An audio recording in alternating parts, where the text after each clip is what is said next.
There are 3 things you cannot do when starting your Airbnb business if you want it to be successful. In today's video, I'm going to be talking about 3 mistakes you need to avoid. But before we go into that, make sure you guys subscribe to my channel and turn on that notification bell. Hey everyone, my name is Jorge Contreras and I have grown my short-term rental portfolio to over 6 figures a month completely on autopilot.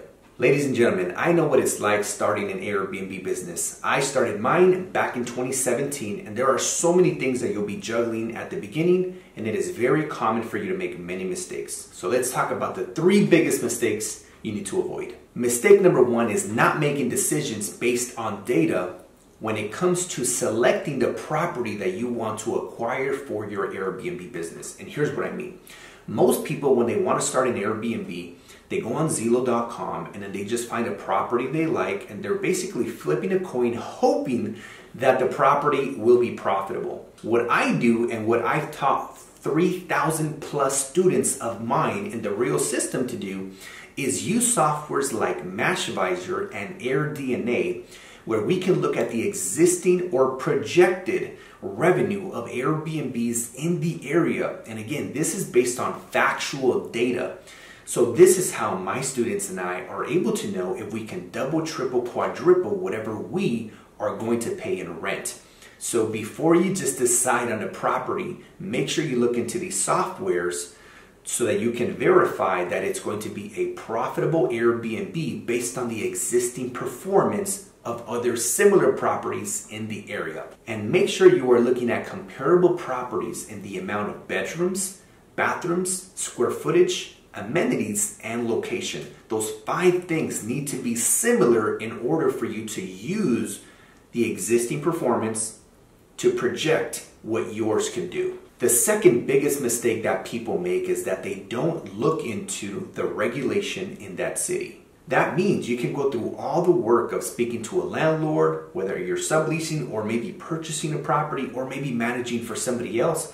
You launch the property, you buy all the furniture, appliances, decor, supplies, get the photography, you list it on Airbnb, and maybe a couple weeks later you find out that you actually can't host in that area, or you need a permit, or you need to, there could be so many different things, right? But the point is you must understand what the regulation is before getting started. So what I recommend is just go on Google and type the following: short-term rental ordinance in the city of fill in the blank, whatever that city is, and then the phone number is going to come up to the building department in that city. Call them and ask them, hey, my name is Jorge, I'm interested in learning what your short-term regulation is. And they're going to tell you whether you need a permit, whether you don't need a permit, or whether they are not allowed in that area, period. And this way you could truly build a sustainable and scalable business model. But that should be the absolute first thing to do. And it really should be in this order. Step 1 should be understanding the regulation. Step 2 is verifying the data. And now let's go into mistake number 3. But before we do that, make sure you guys smash the like button, as it truly helps the YouTube algorithm get this video in front of more people so I can help more people become financially free. Appreciate that. What are you waiting for? Hit that like button. So mistake number 3 is not understanding the legal verbiage on the contracts. There are really 2 things that you need to understand that need to go on the contract. The first one is, hey, Jorge has permission to use this property as a short-term rental.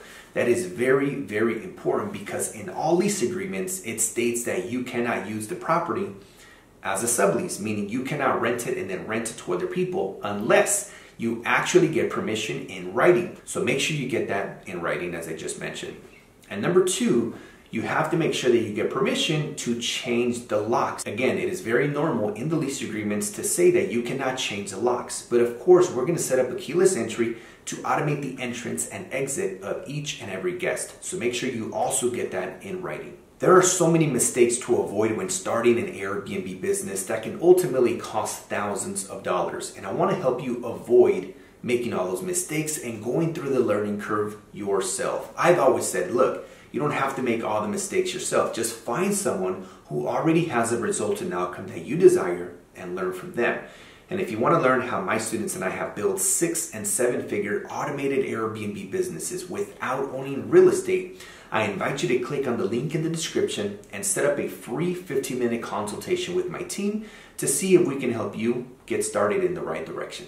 With that being said, guys, make sure you guys check out one of my other videos here on my channel. I got plenty of playlists so that you can watch only the things that you're interested in the most.